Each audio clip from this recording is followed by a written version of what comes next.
Living Single, Family Matters, Moesha, Sister Sister, The Parkers, Girlfriends, One on One, All of Us, Half and Half.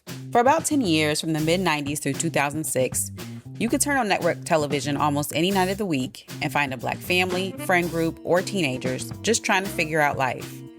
In the early 2000s, specifically Monday nights on UPN, it felt like appointment viewing in a lot of our households. These Black-led sitcoms were the last place before recent times where we saw ordinary, relatable, everyday Black life. They were popular, highly influential shows. Then, in a single season, most of it got canceled all at once. Huh? So why did advertisers and networks just decide they weren't worth it? The foundation. Before any of this can make sense, we have to start with The Cosby Show. When it premiered in 1984, nobody in network television expected a Black family sitcom to become the most watched, highest rated show in the country for several reasons. But it did, for years across every kind of household. That success proved to every network executive that a broad audience beyond just Black viewers would tune into a Black family every week if the writing was good and the family felt real. I'm going to highlight the timeline here because the full story actually spans 22 years. Cosby premiered in 1984, and the collapse we're highlighting happens in 2006. Everything in between, including the UPN and WB block we'll spend most of this video on, sits inside that longer time frame. This is relevant because starting in the early 90s, the shows that we love as part of that golden era in TV were ending. Cosby wrapped in 92, A Different World followed a year later, Fresh Prince closed out in 96, Martin in 97, and Living Single by 98. For a minute, it looked like the wave was over, but it simply moved to a different place. The expansion. United Paramount Network, also known as UPN, went on the air in 95 in about 96 markets. Its most important broadcast was the 2-hour premiere of Star Trek Voyager, and early on, the network targeted a primarily white, male, 18 to 34 audience, focusing heavily on science fiction, syndicated reruns, and short-lived sitcoms. So it didn't start out chasing a Black audience specifically, but within a couple of years, the executives running it figured out that if they built a lineup around a younger, underserved audience that included Black sitcoms, they'd get a loyal audience fast. And this is something they really needed as a brand new network. UPN was looking to take some scripts that already existed and make pilots if those scripts could be kind of polished and take them to the next step, which was a green light. It was written with a white cast in mind, and they asked me if I would consider kind of adapting it for a Black or multiracial cast. And I did my best to preserve as much of it as I could because I thought that's such an odd request, quite frankly, because people are people. Black. Yeah. People are people, and the way we're going to brown it up is the way we're going to cast it. So that's how we got classic Black shows like Moesha, Malcolm and Eddie, and The House, and minor adjustments and sparks hit the UPN block in 96. Anybody remember Homeboys in Outer Space or Good Behavior? Those shows were also part of that initial Black sitcom push. In the years that followed, we got several Black-led shows that have remained part of the conversation around classic television shows of the 90s and 2000s.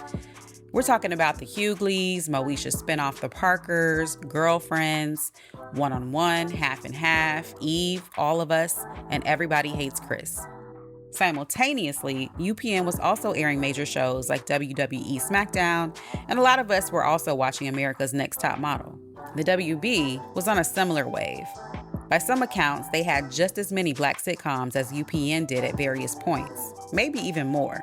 Shows like The Wayans Brothers, The Parenthood, Sister Sister, The Jamie Foxx Show, The Steve Harvey Show, and Smart Guy, just to name a few of them. Meanwhile, the big networks were airing shows like The Bernie Mac Show and My Wife and Kids, and cable networks were running original stories on shows like That's So Raven, Kenan and Kel, and Soul Food the series. A lot of that came down to certain people making very specific choices. Part of my entry in the 90s was because it was the expansion of the netlets. At that time, they were called UPN and WB and Fox at that time. Then we quickly went to cable, if you think about that. They were looking for storytellers, makers who could make on a budget, and they relied on Black storytelling. Tom Noonan, who ran programming at UPN starting in '97, spent the '80s at Fox greenlighting shows from Black writers, the kind of decisions that gave us In Living Color, Martin, and Living Single. So even though we usually have to give the side eye to performative industry decisions with potential ulterior motives, this particular explosion of shows happened because certain executives made certain bets, and for about a decade, those bets paid off. The secret sauce. Before we get into how all of this ended, let's take a walk down memory lane and talk about the reasons why these shows worked in the first place. Led by Black creatives, the shows covered a spectrum of relatable family dynamics and themes, resonating with folks who were seeking entertainment, but also got relatability in the process. They're all very, very different. The voices are different. The characters are different. There's certain overlap, and I'd like to think that the greatest similarity is that they're just authentic and they're of a certain quality. We saw ourselves in these characters, and similar to the shows of the 90s, we saw households, careers, locales, and relationships that we could aspire to. What was your vision initially for Girlfriends? Sophisticated and elevated as Sex and the City. And the opportunity was for me, again, truth through fiction, I wanted to document what was happening to us at the same time. What does our language sound like? What do our details look like? What does vulnerability look like for us? But the point I'm making is just that I wanted to document and explore this idea about having it all. And on top of that was, how do you have it all? You need community. Yeah. So we got Kim and Nikki's close mother-daughter relationship, cute trend-setting hairstyles across the board, Joan's wardrobe and career as an attorney based in LA, Flex's bachelor pad in Baltimore, and his dope relationship with his daughter Brianna. And even though she could be a brat and a horrible friend, Moesha's fashion, relationships, friend group, and life in LA were all something we envied. I credit Moesha to the first time I felt seen and I can aspire to someone that wasn't a child. It just came in my life at the right time, and it was cool, and it mixed like my love of music. I was in middle school when Moesha came out, it was like, oh, this about to be my high school. Many of them were led by actors and comedians who were already household names or had some sort of notoriety in the industry. You got Brandy, Malcolm Jamal Warner and Eddie Griffin, LL Cool J, Debbie Allen, Kim Wayans, and Alfonso Ribeiro, D.L. Hughley, Tashina Arnold, Flex Alexander, Eve, Dwayne Martin, and Lisa Ray on a show co-produced by Will and Jada Pinkett Smith. On the WB side, we had Sean and Marlon Wayans, Robert Townsend, Jamie Foxx, and Steve Harvey. On the flip side, it was because of these shows that many actors and actresses became household names. So we're talking about Tia and Tamara, Kyla Pratt, Tracy Ellis Ross, Monique, Countess Vaughn, Maya Campbell, and the list goes on. A lot of it also came down to friendship writing. The writers understood that a solid best friend combo, even within larger friendship groups, could carry an episode. We had Moesha and Kim's sometimes problematic and shady teenage friendship. Moesha and Hakeem's friendship was often highlighted as well. Joan and Tony's drama carried several seasons of Girlfriends. Brianna and Spirit, and even Brianna and Arnez, were pretty entertaining. Even Nikki and Kim's fun mother-daughter dynamic on The Parkers gave best friend vibes. All of these themes are universal concepts, which made these shows resonate to this day. The gradual shift. So while we were enjoying these shows, there was a lot going on behind the scenes. Yeah, many of these shows disappeared because of the 2006 merger, but this was actually a slow burn. The merger was the final step in something that had already been happening for years. As both networks matured, they started chasing a younger, whiter viewership because that's who advertisers wanted to reach and who they were willing to pay more for.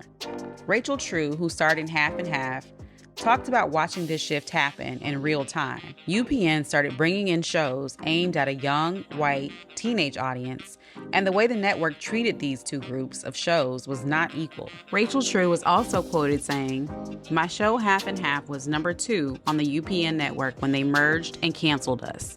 By the way, when we shot promos, white shows got sushi for lunch, and black shows got fried chicken." Chicken, get your chicken here. Free chicken, half off the free chicken. We revolted because no shade of actor eats fried food and still fits in the costumes. And yes, we got an apology. None of this was really about ratings. It was about which audience the network wanted to sell to advertisers. And the honest answer is that Black audiences, even loyal ones, were treated as being worth less on paper and performed TV miracles on smaller budgets. Like, they did not support it in full budgets. In fact, when I was doing Girlfriends, I was the head of the studio, like, I don't know how you're making this show or how you're making it, because I know what I'm giving you. Yeah, probably. But I value, me and other storytellers like myself value, and that's why you get a Girlfriends, and you get, because they relying on our sweat equity, and they're relying on our thirst for you all just to show up without any marketing dollars. It's called marketing. Read my book. So by 2005, both networks were already pulling away from the audience that built them. Because of this, there was no real consistency between nights. So while Black viewers were tuning in on Monday nights, the audience would be completely different on a different night. This inconsistency didn't work in the network's favor at all. So Warner Brothers and CBS made a decision that finished the job.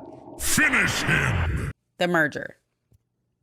On January 4th, 2006, CBS chairman Leslie Moonves and Warner Brothers chairman Barry Meyer held a joint press conference and announced that UPN and the WB, which were both losing money, would shut down and merge into a single new network called the CW. C for CBS and W for Warner Brothers. The fallout for Black sitcoms was immediate and specific. UPN wiped out 5 of its 8 Black comedies. 3 shows survived the cut: Girlfriends, Everybody Hates Chris, and All of Us. Mostly because they'd built an audience large enough that canceling them would have been its own headline. But surviving the merger didn't mean surviving long term. All of Us was almost immediately canceled in spring 2007. Girlfriends, the longest running sitcom from this run, got canceled without a proper ending in 2008, as the network decided to cancel the show during the 2007-2008 writer's strike, right in the middle of the show's season. The strike happens the last season of Girlfriends. And Black shows are decimated. Crushed. Crushed. And they were already starting, because that was also, because at the time, there were still, I don't know, people won't even know. So there was UPN, and then there was the WB. Yeah. So WB was like Wayans Brothers, Steve Harvey, a lot of those shows. And then, UPN is like Moesha, Girlfriends, The Game. And then what happens when they merged them, that's when they started kind of trimming a lot of those shows, right? Yeah. So when they merged, I remember that was a frightening thing, because it was like, oh my God, are we going to get canceled? Yeah. But then when the strike happened, I think The Game was the only one that survived. When the strike ended, the CW chose not to resume production, and the network proceeded to chase a young, white, female audience. The last episode that we actually shot was during the writer's strike. I directed it. Yeah. Mm-hmm. None of our regular crew and regular people were there. Yeah. So it was so no closure. We had no party. Nothing. It was literally, we actually didn't even know, really. Yeah, we just sort of, and then it just kind got a of went phone into call. the abyss. Like, it's over. And the strike, and then they just, our show, CW at the time, just went away. I think it wasn't financially the smart decision, and we just went away. House, they called it. And it was a different tone then as well, different network. Yeah, it was just a different world. Yeah. And our show, I don't think, was as important to them as it was to our community. And even though it ended on a cliffhanger, Everybody Hates Chris was the one show that ended on its own terms in 2009. The true success story of all of this was The Game, which premiered in fall of 2006 on CW and lasted 3 seasons before BET picked it up in reruns. And when BET aired its 2011 season premiere, it broke the record for the most watched sitcom premiere in cable television history.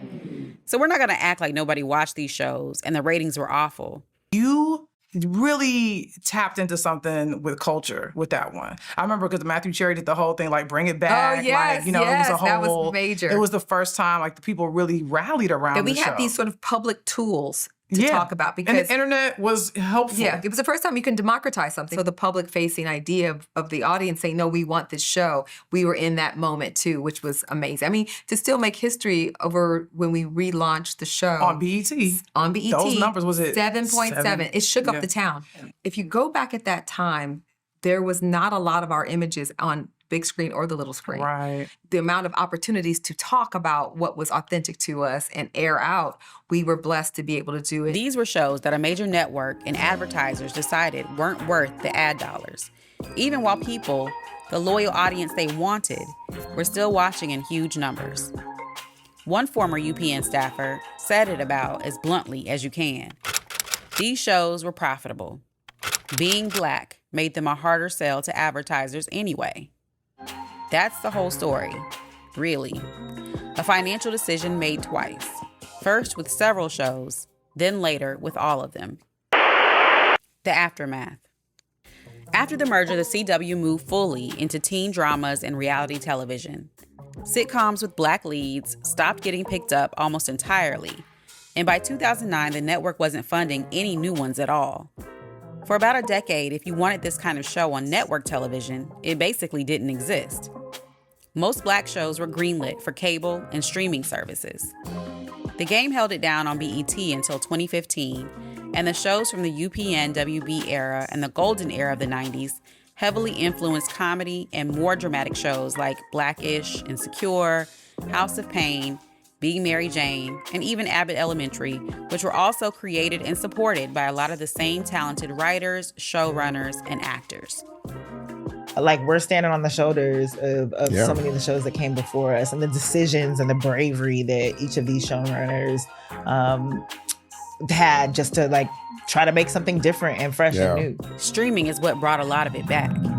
In 2020, Netflix's strong Black lead brand acquired the streaming rights to 7 Black sitcoms from the UPN WB era, and all of a sudden a new generation could find these shows for the first time.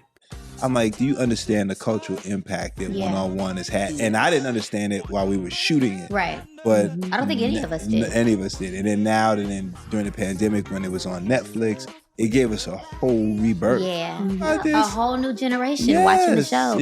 I mean, I loved when it came on Netflix because I was able to watch it with my kids. Kyla Pratt said that some people outside the culture didn't really understand the impact of these shows until Netflix and social media showed them we'd had classics all along. It proved that there was still demand for the authentic, Black-led storytelling, and it laid the groundwork. We were watching every Monday night back in the 90s and early 2000s. It wasn't the shows from this era that failed us. Yes, I'm pointing the finger. The networks that built their identity around Black folks decided we weren't worth keeping once the math changed. That's the part worth remembering next time somebody tells you the ratings weren't there and this content just naturally faded out on its own. Advertisers couldn't have cared less about a loyal Black audience. Interesting how things change. Or do they? For more Gen X and elder millennial content, check out other videos on our channel covering the music and movies that helped raise us, and subscribe to this channel for more. I appreciate you watching, and let me know in the comments which one of these shows you were watching every week.